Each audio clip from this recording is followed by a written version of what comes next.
घुटना, कंधा या कमर, चाहे जैसा हो दर्द, डॉक्टर ऑर्थो आपको देता है दर्द से पूरी आजादी, एक भरपूर जिंदगी।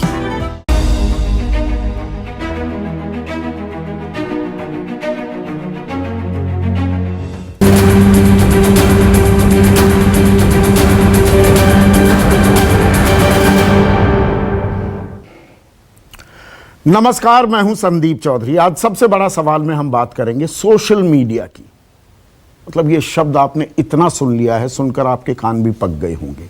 सोशल मीडिया ये क्या है? समाज का मीडिया इसे कह लीजिए। मीडिया को, हम लोगों को, पत्रकारों को प्रजातंत्र का, लोकतंत्र का चौथा खंबा, चौथा स्तंभ कहा जाता है।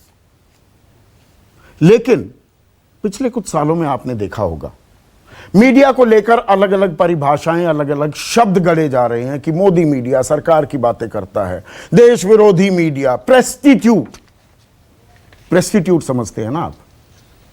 प्रेस और प्रोस्टिट्यूट को जोड़कर प्रेस्टिट्यूट बन गया। केंद्रीय मंत्री, देश के सेना अध्यक्ष रह चुके हैं जनरल वीके सिंह ने इस शब्द का काफी इस्तेमाल किया। लुटियंस मीडिया कि दिल्ली के एक खास पॉश इलाके में बैठा मीडिया, जहां पर चाय की, कॉफी की चुस्कियां लेता है, वो एक तरह का नैरेटिव, एक तरह की खबरें चलाता है। लिबराडू, ऐसे शब्दों का इस्तेमाल किया गया।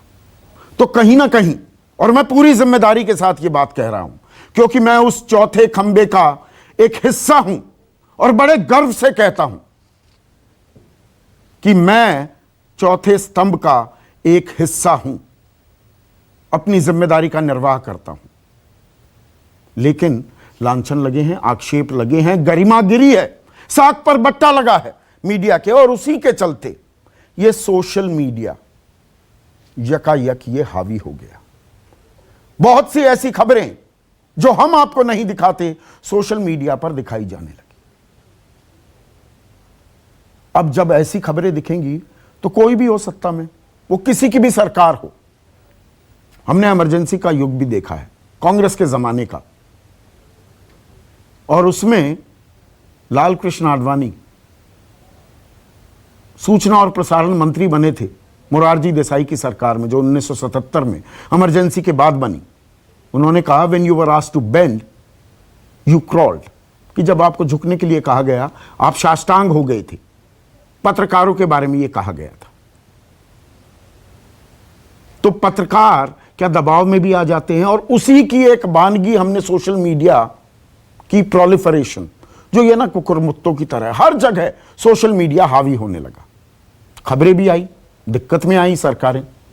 लेकिन, और एक ये बड़ा लेकिन है सोशल मीडिया को लेकर, सोशल मीडिया बेलगाम भी हो गया। ये व्हाट्सएप यूनिवर्सिटी हावी होने लगी, खास युवाओं पर। यहीं से डॉक्टरेट करने लगे लोग। कोई भी खबर बिना सिर पैर की, बिना तथ्यों के बातें उछाली जाने लगी, और वो ट्रेंड भी करने लगी। आजकल ये शब्द है ना, ट्रेंड करने लगा है जी, बहुत लोग इसे देखने लगे। तो इसमें देश की संप्रभुता, हमारी सॉवरेंटी, हमारी सुरक्षा, हमारी एका, विविधताओं का देश है भारत, उसमें खाई भी बनने लगी, दूरियां बढ़ने लगी। यह कड़वी हकीकत है। अध कचरा जो ज्ञान है उसका अंबार बन गया सोशल मीडिया। तो आज सरकार हरकत में आई है। जो सोशल मीडिया है, जो डिजिटल प्लेटफॉर्म्स हैं, और जो ओटीटी प्लेटफॉर्म्स हैं, ओटीटी यानी कि ओवर द टॉप, जो केबल या सैटेलाइट का इस्तेमाल नहीं करते हैं, सीधे इंटरनेट से आपके घर आ जाते हैं, नेटफ्लिक्स, अमेजॉन प्राइम, हॉटस्टार वगैरह, उनके लिए कुछ दिशा निर्देश जारी किए हैं, कुछ रूल्स बनाए हैं सरकार ने। ये रूल्स हैं, ये पूरा पोथा मेरे पास है, 30 पन्नों के ये रूल्स हैं। तो आज मैं ओटीटी की बात नहीं करूंगा, मैं सोशल मीडिया की बात करने वाला हूं। अब सोशल मीडिया जो बेलगाम घोड़े की तरह दौड़ता था, मैं टीवी पत्रकार हूं, केबल नेटवर्क एक्ट है एक, जिसके तहत कुछ नियम बनाए गए हैं, कुछ कायदे बनाए गए हैं, हमें वो फॉलो करने पड़ते हैं। नेशनल ब्रॉडकास्टर्स एसोसिएशन है, एनबीए है, उसी का एक और सहयोगी संगठन है एनबीएसए, वहां पर शिकायतें जाती हैं, आपको जवाब तलब भी किया जाता है, माफी भी मांगनी पड़ती है अगर हम कुछ गलत खबर चलाते हैं, नीचे पट्टियां चलती हैं, कुछ एंकर्स को हटा दिया जाता है कुछ दिनों के लिए, तनख्वाह भी काट ली जाती है कि आपने गलत बयानी की। प्रिंट मीडिया जो अखबार हैं, प्रेस काउंसिल ऑफ इंडिया के तहत वो गवर्न होते हैं। तो एक सिस्टम है, सेल्फ रेगुलेशन है, हम खुद पर नकेल कसते हैं, लेकिन कुछ कायदे कानून भी हैं। लेकिन सोशल मीडिया बिना कायदे कानून के चलता है। अब उसके लिए सरकार कुछ कायदे लेकर आई है, और जैसे ही गैजेट नोटिफिकेशन जारी हो जाएगी ये कानून लागू हो जाएंगे। उसमें कुछ सोशल इंटरमीडियरीज हैं, उसमें बड़े कौन हैं, छोटे कौन हैं, उसके लिए कुछ वक्त दिया गया है, वो नंबर्स बताएगी सरकार, और 3 महीने बाद उनको तैयार होने के लिए 3 महीने का वक्त दिया गया है। लेकिन ये कानून आ गए हैं। मोटी बात, मैं डिटेलिंग में नहीं जा रहा हूं, मोटी बात जो मैं आपको बता रहा हूं, अब डबल स्टैंडर्ड्स, दोहरे मापदंड नहीं चलने वाले हैं। और सरकार यह कह रही है कि आम लोग, आपके हित में यह कदम उठाए गए हैं कि आप कोई सवाल पूछना चाहते हैं, कोई आपत्ति दर्ज कराना चाहते हैं सोशल मीडिया पर जो भी चल रहा है, तो कोई फोरम नहीं है, कोई मंच नहीं। फेक न्यूज पर संसद में भी चिंता जाहिर की गई है, अदालतों ने भी चिंता जाहिर की है। और यह सोशल मीडिया कितना बड़ा हो गया है, इसकी मैं थोड़ा सा आपको एक अंदाजा दे दूं। जो व्हाट्सएप है, देश में 53 करोड़ लोग व्हाट्सएप का इस्तेमाल करते हैं, ग्रुप बन जाते हैं और खबरें दे दनादन सुबह से शाम तक। कुछ लोगों का यह नया शगल हो गया है, फोन उनसे छीन लो तो शायद वो डिप्रेशन में चले जाएं। कोई भी खबर वो यहां पर पहुंच जाती है, फैक्ट चेक नाम की कोई चीज नहीं कि भाई ये सही भी है या गलत भी है, चल जाती है, चल जाती है। कुछ बुद्धिमान लोग ऐसे भी हैं, वो ये कहते हैं कि I don't know the source but is it true, स्रोत का पता नहीं पर क्या ये सच है, पर चला देते हैं और ज्यादातर इसे मान भी लेते हैं। 54 करोड़ लोग व्हाट्सएप पर हैं, 43 करोड़ 53 करोड़ 44 करोड़ 80 लाख लोग फेसबुक यूट्यूब पर हैं, फेसबुक पर 40 करोड़ से ज्यादा, इंस्टाग्राम पर 21 करोड़। तो ये जो कानून बनाए हैं सरकार ने, उसमें क्या है, आपत्तिजनक सामग्री और हिंसा से जुड़े कंटेंट पर पाबंदी बिल्कुल लगनी चाहिए। गलत कंटेंट डाला तो यह बताना पड़ेगा कि यह कहां से आया, ओरिजिनेटर कौन था, शुरुआत, खुराफात, जो रविशंकर प्रसाद केंद्रीय मंत्री ने शब्द का इस्तेमाल किया, यह खुराफात किसने की। यूजर के कंटेंट को उसकी वजह बतानी पड़ेगी कि भाई ये मैं किस लिए दे रहा हूं। 3 स्तर पर यह निगरानी की जाएगी। आपकी यूजर्स की शिकायत के लिए एक फोरम, एक मंच बनाना होगा, एक अधिकारी रखना होगा, अधिकारी का नाम भी सार्वजनिक करना होगा, 15 दिन के भीतर यह शिकायत दूर करनी होगी। तो कहने में सुनने में यह बड़ा अच्छा लगता है कि हां पाबंदियां होनी चाहिए, पर पाबंदी लगाएगा कौन?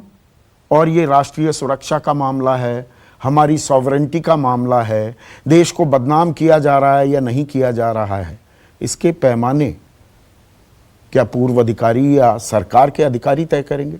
और ये मैं क्यों कह रहा हूं, पूरी जिम्मेदारी से कह रहा हूं। अभी कुछ दिनों पहले आपने दिशा रवि का मामला देखा होगा, टूल किट, एक नया शब्द आपने सुना, और ये टूल किट ऐसी तैयार की, देश को बदनाम किया, देश के अंदर हिंसा फैलाने की बात की गई और जेल में डाल दिया गया। पहले पुलिस रिमांड, उसके बाद जेल, अब जमानत मिल गई है। और जमानत देते हुए क्या कहा था जज ने? Creation of tool kit not an offence. Tool kit बनाना कब से अपराध हो गया?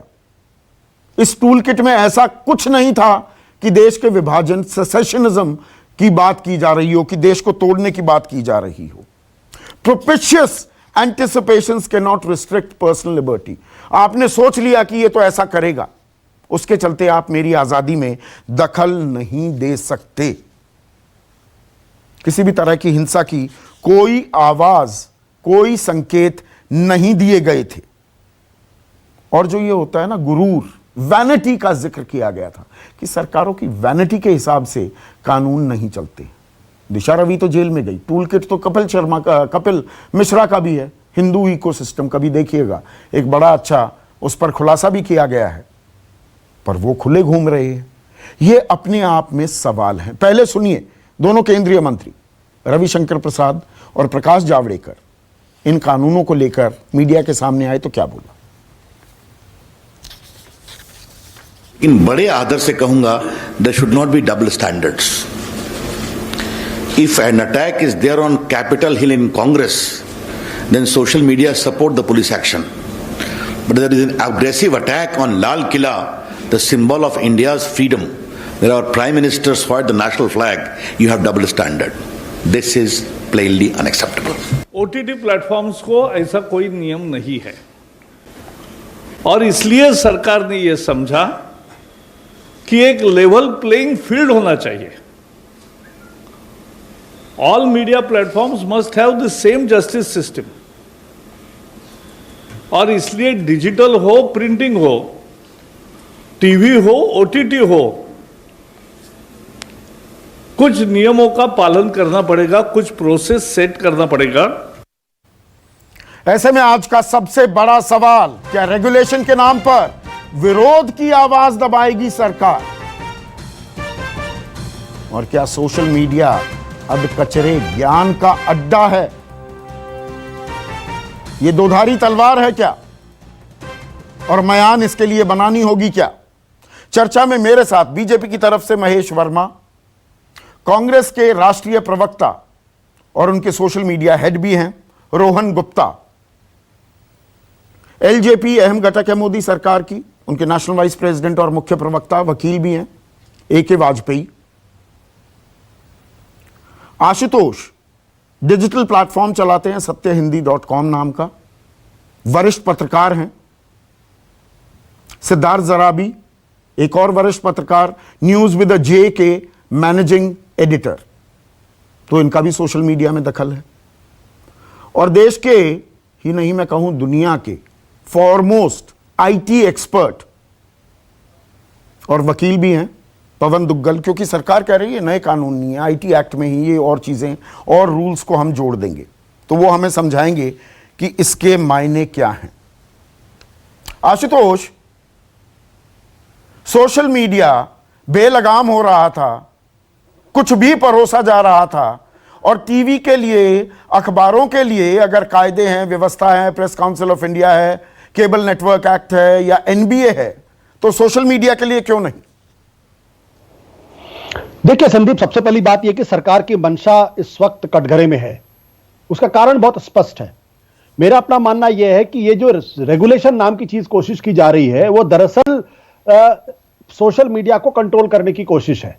और यह बात मैं क्यों कह रहा हूं? मैं इसलिए इस बात को कह रहा हूं क्योंकि पिछले सालों में आपने देखा है कि सोशल मीडिया को एक खास तबके के लोग किस तरीके से समाज में जहर फैलाने की कोशिश कर रहे हैं, किस तरीके से समाज में सांप्रदायिकता फैलाने की कोशिश कर रहे हैं, किस तरीके से बड़े बड़े पदों पर पार्टी के अंदर और सरकार में बैठे हुए लोग फेक न्यूज फैलाने की कोशिश कर रहे हैं। तो उन पर अंकुश लगेगी ना, सरकार जो कर रही है उन पर अंकुश लगेगी। यही बात मैं आपसे कहना चाहता हूं कि दरअसल इस कानून के बगैर भी इनके खिलाफ कार्रवाई हो सकती है और कार्रवाई होनी चाहिए। दिशा रवि के खिलाफ कार्रवाई हो जाती है, दूसरे लोगों के खिलाफ कार्रवाई हो जाती है। मैंने कहा इसीलिए कपिल मिश्रा का कोई हिंदू इकोसिस्टम देख ले, उसके थ्रेड्स, उसके URL, तो समझ में आ जाएगा। तो ये जो बात मैं कह रहा हूं कि चूंकि पिक एंड चूज है, कुछ लोग ऐसे हैं जो आज भी सरकार की राय से सहमत नहीं है, आलोचना करते, और आलोचना करना कोई अपराध नहीं इस देश के अंदर। तो चूंकि उनको नहीं दबाया जा सकता, इसलिए आप ऐसी रेगुलेशन का बहाना करके उनको दबाने की कोशिश करिए। बहुत सीधी सी बात है। मेरा अपना कहना है, इस देश के अंदर कानून की कमी नहीं है, इस देश के अंदर कमी है कानून को ठीक से लागू न करना और डिस्क्रिमिनेटरी तरीके से कानून को लागू करना। अगर सरकार को इस बात की चिंता है कि भड़काऊ चीजें चल रही हैं, समाज में बहुत गलत तरीके से चीजें चल रही हैं, तो मौजूदा कानून में इसकी पूरी व्यवस्था है ऐसे लोगों के खिलाफ कार्रवाई करने की। अगर हम और आप अगर एक चीज ऐसी लिख दें जो अफवाह हो या जो गलत हो, आपने देखा राजदीप सरदेसाई का एक ट्वीट, उस पर कितना बड़ा वितंडा खड़ा किया गया। लेकिन इन्हीं भारतीय जनता पार्टी या सत्ता पक्ष के लोग जो लगातार एक के बाद एक फेक न्यूज फैलाते रहे, ना उनके बारे में कहीं चर्चा हुई, ना उनके बारे में कोई कानूनी कार्रवाई करने की कोशिश की गई, ना कहीं एफआईआर। ये कानून तो सबके लिए है ना, जो फेक न्यूज फैला रहे हैं वो बीजेपी के हो, कांग्रेस के हो, वो कोई भी हो, XYZ, सभी के लिए कानून है ना। कानून तो सबके लिए है, इस कानून को लागू कौन करेगा? वो जो ओवरसाइट कमेटी के अंदर क्यों बनाई गई है भाई?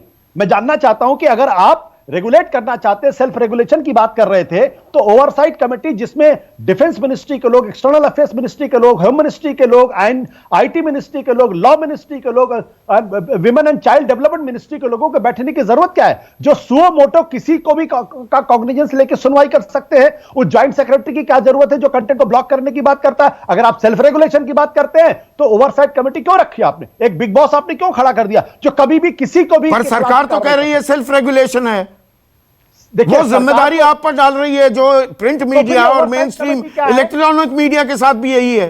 तो ये 6 मंत्रालयों की ओवरसाइट कमेटी क्यों बनी हुई है? किस लिए बनी हुई है? पापड़ बेलने के लिए या दही बेचने के लिए? किस लिए है भाई ये ओवरसाइट कमेटी? और सुओ मोटो एक्शन ले लेगी किस लिए भाई? अगर सेल्फ रेगुलेशन नहीं है, लेकिन ये जो खुला खेल फर्रुखाबादी चल रहा है, कोई कुछ भी कर ले, किसी का पता ही नहीं। मेरे ही Twitter account, fake Twitter account चल रहे हैं, मैं उनको रुकवाते और ट्विटर को शिकायत करते करते थक चुका हूं। एक को बंद हो दूसरा हो जाता है। मैं ट्विटर पर हूं नहीं, ट्विटर पर मेरे नाम के अकाउंट चल रहे हैं, फेसबुक पर मेरे फेक अकाउंट चल रहे हैं, अनाउंसमेंट हो रही है जी यूट्यूब चैनल खोलने वाला हूं। मेरा इन चीजों से कोई वास्ता नहीं, किस किस को रोकोगे? तो कहीं तो कोई अंकुश होना चाहिए ना। क्या इस अंकुश के लिए नए कानून की जरूरत है क्या? जब सरकार को ट्विटर को झुकाने की आवश्यकता थी तो उसने सफलतापूर्वक झुका दिया। ट्विटर को फाइनली उन अकाउंट्स को या तो एक्सेस ब्लॉक करना पड़ा या उसको वो करना पड़ा, डिसेबल करना पड़ा। क्या उसके लिए मौजूदा कानून की जरूरत थी क्या? जब फेसबुक पे आप देखिए कि फेसबुक में जो इंडिया पॉलिसी हेड थी, उनका क्या कहना है? हमें इस देश के अंदर बिजनेस करना है, इसलिए अगर हम ऐसे लोगों के खिलाफ कार्रवाई करेंगे तो हमारा बिजनेस अफेक्टेड हो जाएगा। तब इस देश का कानून कहां था? मार्क जकरबर्ग जनरल बॉडी की मीटिंग में कपिल मिश्रा के वीडियो का हवाला देते हैं और वो वही वीडियो, वही चीजें उसी प्लेटफॉर्म पे लगातार चलती रहती है। सरकार को इस बात में जानकारी, सरकार ने उसके खिलाफ कार्रवाई क्यों नहीं की? मेरा सवाल यही है। मेरा सवाल यह कि अगर आज ठीक है महेश वर्मा के साथ है, ठीक है महेश वर्मा, कानून तो बहाना है, विरोध को दबाना है, आशुतोष ये कह रहे हैं। आशुतोष जी का तो एजेंडा सेट रहता है, कभी भी जाते हैं तो इनके दिल दिमाग में कुछ और चीज आती नहीं है। पत्रकार से पॉलिटिशियन बने हैं तो इनका एक ही एजेंडा रहता है कि बीजेपी को बदनाम करूं या जो भी अच्छी चीज हो उसको अगर बीजेपी ने किया तो उसको बुरी नजर से देखो, बुरी तरीके से उसको प्रेजेंट करो। उसके लिए मुझे कुछ नहीं कहना। मुझे तो रणदीप भाई आपका जो मुद्दा है उसी पे रह के बात करनी है कि ये किसी भी इसके जो कानून न्याय मंत्री है, सूचना प्रौद्योगिकी मंत्री हमारे माननीय रविशंकर प्रसाद जी, उनका वो इस चुनौती को वो समझते हैं भली भांति। वो जानते हैं कि ये ऐसा कुछ नहीं होने वाला हो जो कभी श्रीमती गांधी ने इमरजेंसी में जिस तरह से मीडिया को बैन किया और सुप्रीम कोर्ट ने उसको उसकी निंदा की, भर्त्सना की और उसको उस ऑर्डर को जो है निरस्त किया। ये सुप्रीम कोर्ट के ऑर्डर को कहीं ध्यान में रखते हुए भी इसको बनाया गया। सुप्रीम कोर्ट भी इसका अप्रिसिएशन करेगा। वर्ल्ड में ये पहला देश होगा। कानून तो है ना, IT एक्ट है ना, ये नई चीजें लाने की जरूरत क्या है? अरे तो आपका इसका मतलब संदीप भाई जो आप जो बोल रहे थे अभी तक, जो उनसे पूछने से पहले जितनी बातें बताई आपने, क्या वो गलत है? क्या INS है कि नहीं, NBS है कि नहीं, NBA है कि नहीं? इनके लिए क्या रेगुलेटरी बॉडी है? ये आज चुनौती बने हुए हैं कि नहीं? हमारी जो एक प्रमाणिक व्यवस्था थी, अखबार और ये टेलीविजन जिसमें ये काम करते थे, जिनसे इनकी रोजी रोजगार, जिससे ये आशुतोष बन सके, उसको आज कितनी बड़ी चुनौती मिली है? ये कभी सोचा है इन्होंने? नहीं, चुनौती इसलिए भी मिली है क्या कि नहीं, बहुत से लोग कहते हैं कि मेन स्ट्रीम मीडिया वो मैनेज हो गया है। मेन स्ट्रीम मीडिया सरकार की बोली बोलने लगा, सोशल मीडिया असल खबर दिखाने लगा, इसलिए सोशल मीडिया इतना बड़ा हो गया। मैं पत्रकार होते हुए पूरी जिम्मेदारी से ये सवाल नहीं, आप अपने हाउस को, जिस हाउस में आप बैठे हुए हैं, जहां आप नौकरी कर रहे हैं, आप क्या मैनेज हैं? नहीं है ना। मैं अपने आप कह गिरेबान सकते में हैं झांक दम कर ये ठोक के। सवाल पूछ रहा हूं।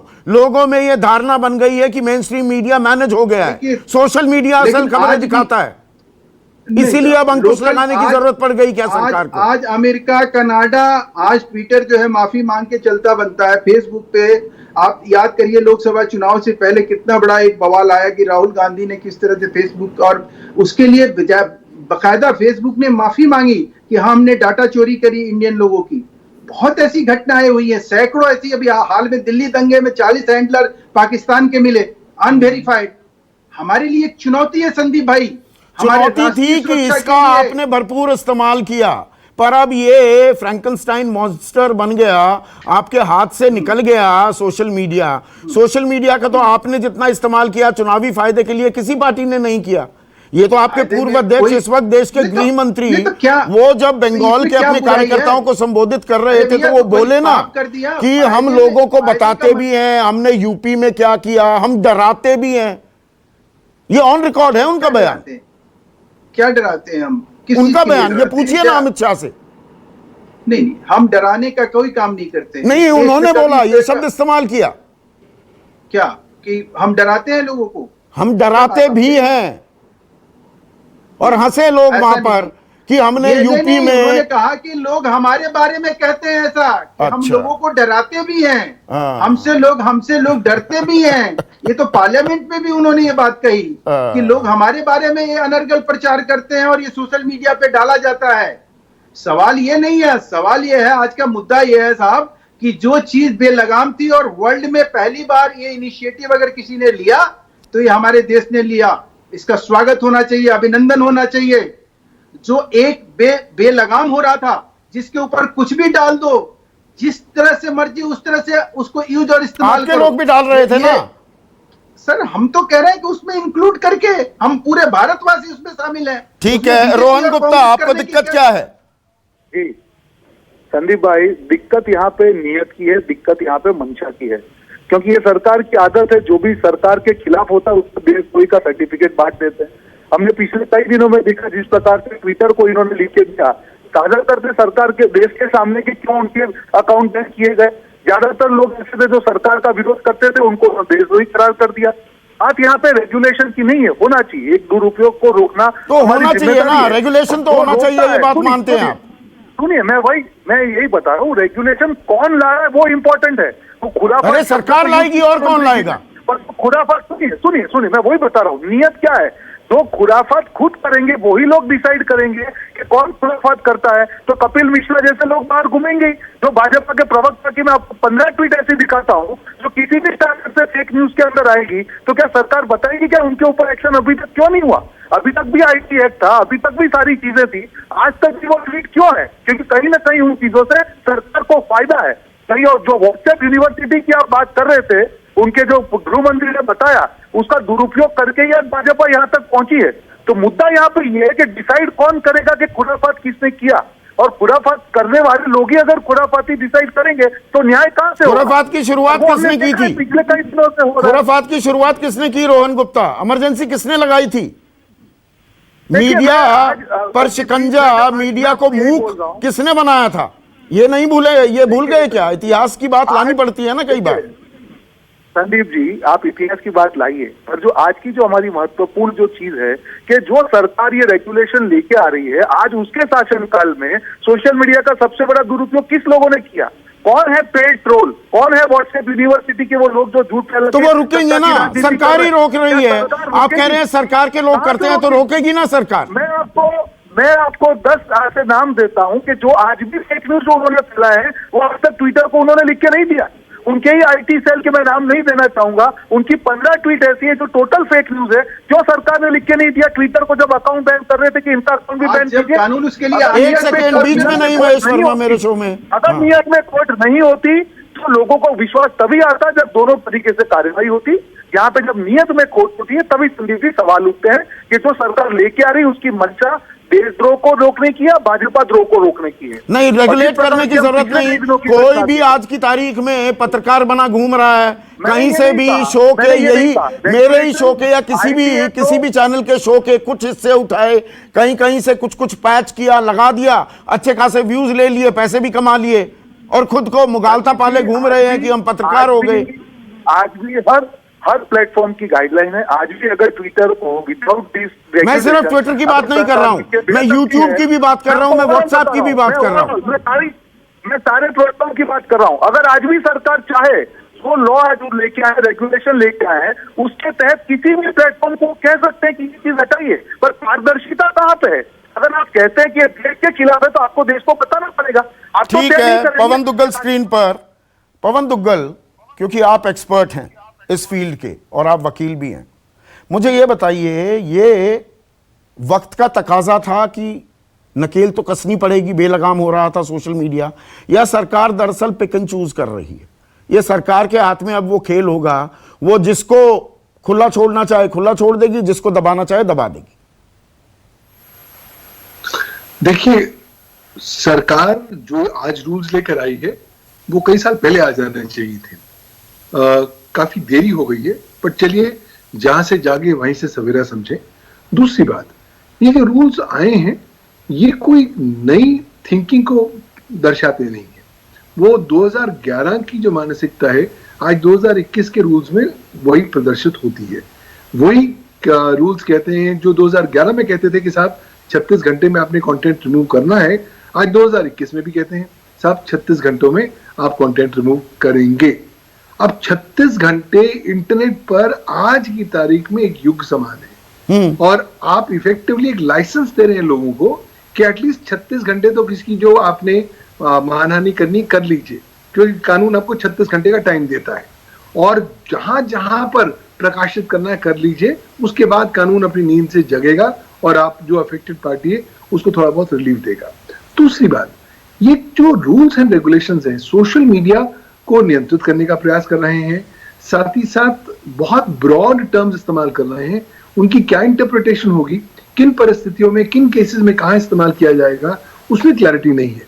अगर आप बहुत बड़े बड़े शब्दों का इस्तेमाल करें, भारत की प्रभुता, अखंडता, सुरक्षा, पड़ोसी देशों के साथ मैत्री संबंध, पब्लिक ऑर्डर, डिसेंसी, मोरालिटी, या to prevent the commission of any cognizable offence, इनकी क्या क्या परिभाषाएं होंगी, किन किन मापदंडों पर आप इस तरह के ग्राउंड्स को किन केसेस में अटैक करेंगे, उसमें क्लैरिटी नहीं है। और सबसे महत्वपूर्ण बात, आप कैसे विवश करेंगे उन सर्विस प्रोवाइडर्स को जो भारत के बाहर है कि हमारे इस कानून का पालन करिए, क्योंकि वो कहेंगे आप पालन नहीं करते, आप हमारा कुछ नहीं बिगाड़ सकते। और सबसे महत्वपूर्ण बात, आपने जो मेन कानून है उसमें तो आपने संशोधन किया नहीं, और जो सर्विस प्रोवाइडर्स के प्रति आपने सॉफ्ट ग्लव अप्रोच बना रखा है उसको आपने लगातार बरकरार दिया है। हाँ, लोगों की महत्वाकांक्षाओं को आपने प्रतिबिंबित करने जो की माध्यम कोशिश है, आप जो कह रहे हैं जो माध्यम है उनको रोका नहीं, जो लोग उसका इस्तेमाल कर रहे हैं उन पर आप अंकुश लगा रहे हैं। तो देखिए, कहीं ना कहीं मुझे लगता है कि इन रूल्स की यहाँ उद्देश्य अच्छा है, गैप्स बहुत ज्यादा हैं। नहीं, पर इसमें मुझे थोड़ा ये भी समझाइए। देखिए, आज की तारीख में सोशल मीडिया जो है ना, ये स्टैंड अलोन, मतलब एक आदमी, दो आदमी, चार आदमियों के स्टाफ से आपने शुरू कर लिया। अब social intermediary, substantial social intermediary की 50 लाख से ऊपर के यूजर्स हैं, उसको देख रहे हैं लगातार, या सब्सक्राइबर्स हैं, उनके लिए कानून अलग अलग होंगे। अब फर्ज कीजिए कोई इकलौता आदमी या 2-3 आदमी मिलकर एक यूट्यूब चैनल चला रहे हैं, अब वो क्या जांच अधिकारी भी रखेंगे? वो सारा इतना बड़ा तामझाम, ग्रीवेंस सेल, ये हो पाएगा? ये थोड़ा मुझे समझाइए, ये डिटेलिंग, क्योंकि अभी मेरी समझ में नहीं आई, दर्शकों के भी नहीं आई। देखिए, सरकार ने माना कि ये सर्विस प्रोवाइडर्स अधिकांश तौर पर भारतीय सूचना प्रौद्योगिकी कानून के प्रावधानों का पालन नहीं करते, और पिछले 5-6 सालों से तो ये तमाशबीन बने हुए थे, क्योंकि कहते थे हम कुछ नहीं करेंगे। आपके सुप्रीम कोर्ट ने कह रखा साहब, सरकार से ऑर्डर लाइए, अदालत से ऑर्डर लाइए, तब हम कुछ चीज करेंगे, वरना कुछ नहीं करेंगे। तो वो जो मनमानी अप्रोच होती थी, अब वो तो खत्म होती जा रही है। बट दूसरी बात, अब ये जो रूल्स हैं, नए नए प्रकार के कॉन्सेप्ट्स लेकर आ रहे हैं जो मदर लेजिस्लेशन में मौजूद नहीं है। अगर आप भारत के आईटी एक्ट को देखें तो वो केवल इंटरमीडियरी की परिभाषा देता है, सेक्शन 21W। क्या है वो परिभाषा? परिभाषा वो ये कहती है कि हर वो व्यक्ति जो किसी और व्यक्ति के बिहाफ पर कोई इलेक्ट्रॉनिक रिकॉर्ड को भेजता है या रिसीव करता है, स्टोर करता है, या किसी प्रकार की सेवाएं प्रदान करता है, तो वो एक इंटरमीडियरी है।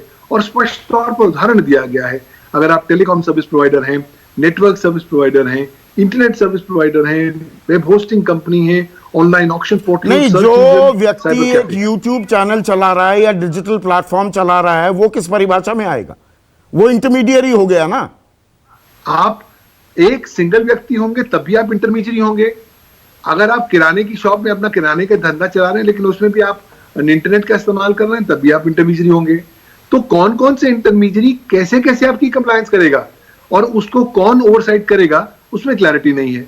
और जो एक या दो बंदों का ऑपरेशंस हैं, वो इतनी कंप्लायंस कॉस्ट तो अफोर्ड कर ही नहीं सकते। मैं उसी बात पर, इकलौता आदमी अगर चला रहा है और उसके यूजर्स भी हैं, व्यूअर्स भी हैं, अच्छा काम भी कर रहा हो, वो कहां से इसकी कंप्लायंस करेगा? ये अपने आप में एक सवाल है। लेकिन सिद्धार्थ, जरा भी इसकी जरूरत थी या इसे शक की निगाह से देखा जाएगा जो सरकार ये नियम कायदे लेकर आ रही है? आईटी एक्ट तो पहले ही है। संदीप, आपने सवाल अच्छा पूछा। उसमें दो बातें। सबसे पहली, आई थिंक हमारे डिस्कशन में एक थोड़ा मिक्सअप ये चीज हो रही है कि हम प्लेटफॉर्म, इंटरमीडियरी और पब्लिशर को मिक्सअप करके मैं इसीलिए वो क्लैरिटी चाह रहा था। आपने जो विषय उठाया ऑफ अ कंटेंट पब्लिशर, आप ट्विटर पे नहीं है, मैं ट्विटर पे हूं, हम कोई कंटेंट डालते हैं तो हमारा एक इंडिविजुअल पब्लिशर के नाते एक स्टेटस बनता है। जो कानून देश में हैं, जो आप पर लग सकते हैं किसी भी प्लेटफॉर्म पे, अखबार, टीवी में भी कोई बात कहने के लिए, वही उस प्रकार के कानून का एक फ्रेमवर्क वहां पे है। दरअसल सबसे बड़ा जो आज के ये जो गाइडलाइंस हैं, और काफी सारी चीजें एक साथ बोली गई हैं, इसलिए हम कंफ्यूज कर रहे हैं। हमें यह समझना पड़ेगा कि सोशल मीडिया प्लेटफॉर्म, जिन 5 को आज रविशंकर प्रसाद जी ने गिनाया और कुछ और भी छोटे हैं, ये कुल मिला के आज तक भारतीय कानून में और विदेशों में भी अपने आप को केवल एक इंटरमीडियरी के नाते जताते हैं। आपने देखा होगा विदेश में, यूरोपियन यूनियन में, अमेरिका में, अभी ऑस्ट्रेलिया में अलग अलग प्रकार के विवाद हो रहे हैं उनके लीगल स्टेटस को लेके और उनकी ऑब्लिगेशंस क्या हैं, वो अलग विषय है। आज हमने उसको अभी एड्रेस नहीं किया होगा। उस प्रेस कॉन्फ्रेंस में यह देखा गया कि जब 2-3 बारी पत्रकार साथियों ने जब ये प्रश्न पूछा, उस प्रश्न को बाद में रखा गया है। आज क्या हुआ है, सबसे बड़ा जो विषय अभी तक आया नहीं है, और मैं मानता हूं कि इस पे सबसे ज्यादा द्वंद्व होगा, और यही सबसे बड़ी बात है सुरक्षा की दृष्टि से। और मुझे यह जानकारी है कि 1-2 कंट्रीज में, वर्ल्ड में, इस पे ऑलरेडी एक प्रकार से बैकडोर टाइप की रिलेशनशिप है प्लेटफॉर्म्स और वहां की सरकार और वहां की एजेंसीज के बीच में, जो आज कहा गया है disclosure of first originator. Yes, खुराफात किसने की? Sandeep, that is how we need to understand it आज। और ये मैं बड़ा जिम्मेदारी के साथ कह रहा हूं, जो प्रिंट पे और टीवी पे और वेबसाइट्स पे कानून, एक प्रकार से देश में कानून या फ्रेमवर्क्स या गाइडलाइंस या code of ethics and conduct जो लग रहा है, ऐसा प्लेटफॉर्म्स कंप्लायंस करें, उसकी एक ये फर्स्ट स्टेप है। कहीं भी कंटेंट को रोका नहीं जा रहा है।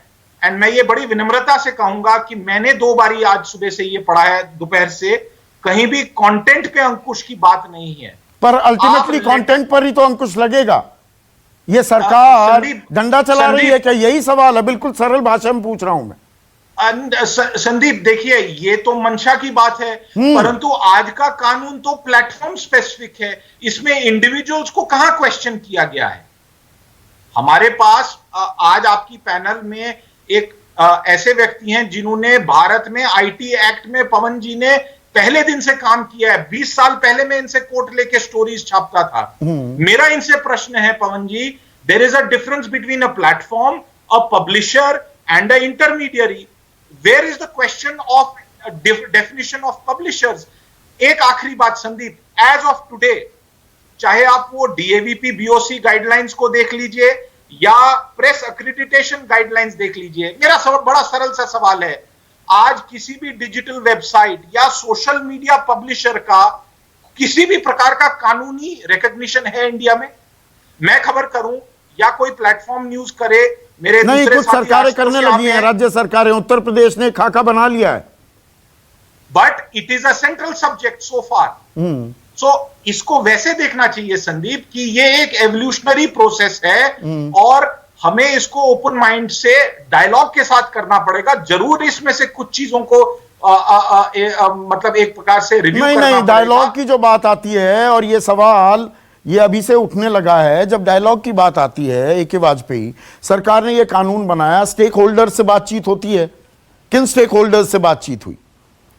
पहले तो ये क्लियर कर लें कि ये कानून नहीं बनाया आज। हाँ, कानून बिल्कुल नहीं बनाया। हाँ, वो कानून नहीं, अब उसे रूल्स मान लीजिए। अब आप वही हाँ, वकील वाली बात करने लगे। सेक्शन ये मैंने शुरुआत में ही कह दिया। सेक्शन 87 में सेंट्रल गवर्नमेंट को पावर है कि गाइडलाइंस बनाए और रूल फ्रेम करे, ये उसी का हिस्सा है। अब देखिए हो क्या रहा है कि ये बात तो मान के चलोगे कि जितने प्लेटफॉर्म हैं बाहर से ऑपरेट होते हैं, तो उनकी कंपनियों पे हमारे लागू तो नहीं होते कानून। इसीलिए गाइडलाइंस के शेप में उनको रिक्वेस्ट की जाएगी कि ये चीजें आप फॉलो करो। पर सोशल मीडिया पर जो कंटेंट बनाया जा रहा है वो तो भारतीय बना रहे हैं ना, तो वो ओरिजिनेटर कहां से हुआ, वो उसी में पकड़ा जाएगा। मान लो ए ने कोई कंटेंट डाला जो डिफेमेटरी, तो सरकार के काबू में आ गए। नहीं, इसको ऐसे ना लो ना, पहले अच्छा, ऐसे ना लो, पूरी तरीके से उसको समझने की कोशिश करें। मतलब वन साइडेड ना जाए कि इससे नुकसान हो जाएगा।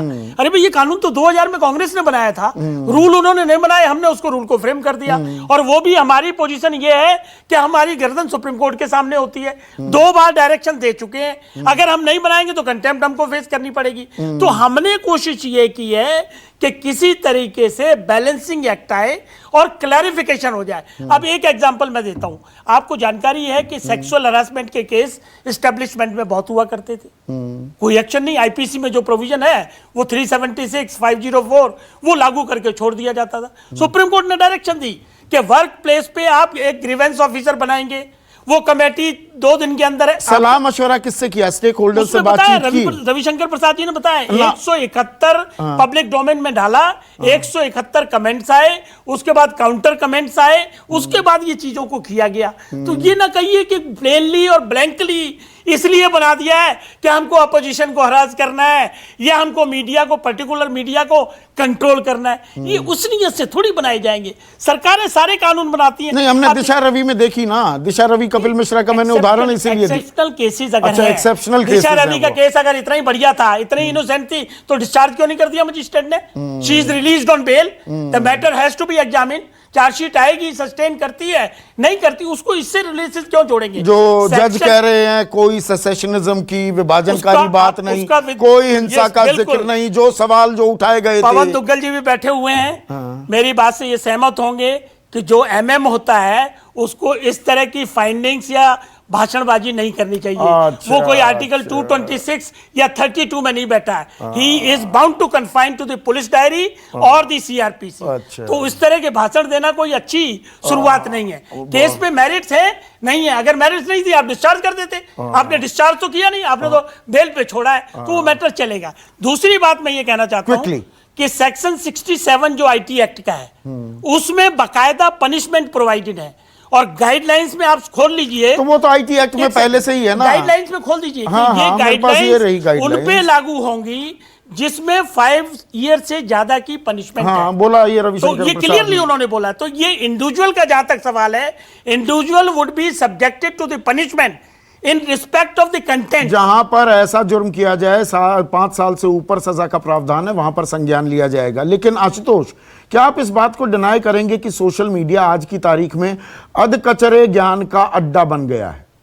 ये व्हाट्सएप यूनिवर्सिटी में सब डॉक्टरेट करे घूम रहे, ये डॉक्टरेट तो रुकनी चाहिए ना। संदीप, ये डॉक्टरेट करवा कौन रहा है? ये अधकचरा ज्ञान फैला कौन रहा है? इसके सोर्स की अगर जांच पड़ताल हो जाए तो मुझे लगता है कि आधे से ज्यादा लोग तो जेल के अंदर हो जाएंगे जो आज बड़े बड़े पदों पर बैठे तो वो तो सरकार कह रही है खुराफात किसने की, ओरिजिनेटर कौन है, उसकी पड़ताल करेंगे हम। आपको मालूम है कितनी पड़ताल होगी? आप तो मुझसे अच्छी तरीके से चीजों को जानते हैं, कौन पड़ताल करने वाला है, कौन पड़ताल करने वाला नहीं है। जिस देश के अंदर अनुराग ठाकुर खुलेआम बयानबाजी करते हो, कपिल मिश्रा खुलेआम बयानबाजी करते हो, उनके खिलाफ आज तक एफआईआर दर्ज नहीं, उनके खिलाफ कोई कार्रवाई हुई नहीं। आपको मालूम है कि इस सत्ता पक्ष की तरफ से एक बड़े नेता हैं जो आईटी सेल चलाते हैं, उनके कितने फेक न्यूज पकड़े गए हैं, पार्टी के प्रवक्ता उनके कितने फेक न्यूज पकड़े गए हैं, किसी खिलाफ एफआईआर हुई? अफवाह फैलाने के आरोप में किसी खिलाफ एफआईआर नहीं हुई। लेकिन दिशा रवि के खिलाफ एफआईआर हो जाएगी। और अगर दिशा रवि को अगर कोर्ट ये कहता है कि रंचमांत में एविडेंस नहीं है, तो सरकार में बैठे हुए उनके जो नुमाइंदे हैं वो आपके चैनल पर चौड़े से उस मजिस्ट्रेट को हड़काने की कोशिश करेंगे और उनको बताने की कोशिश करेंगे भाई आपने जो फैसला दिया वो अपने अधिकार क्षेत्र के बाहर का फैसला किया।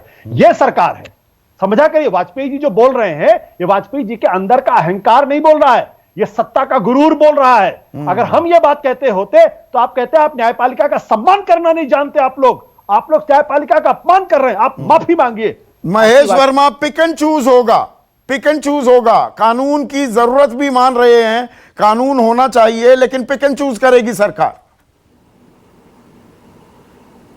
जाकी रही भावना जैसी प्रभु मूरत देखी तीन तैसी। अब इसके ऊपर तो हम आगे कुछ यही कह सकते हैं कि जो एक आज जिसका स्वागत होना चाहिए, वेलकम होना चाहिए, उसको लेकर अगर इस तरह के आलाप विलाप और प्रलाप करने की एक जो मानसिकता बनी हुई है, और ये कहना कि भाई दिशा रवि के मामले में इतनी चिंता और इतनी ये हो गई है, कन्हैया कुमार और ये जो उमर खालिद है, शर्जील इमाम है, उनको ये समर्थन करने वाले लोग जिनको आज कोर्ट भी क्या कहता है, वो साध्वी प्रज्ञा सिंह भी हैं, संगीत सोम भी हैं, गिरिराज सिंह भी हैं, बहुत लोग हैं। दूसरों का भी नाम ले लीजिए, संतुलन तो तभी बनेगा ना।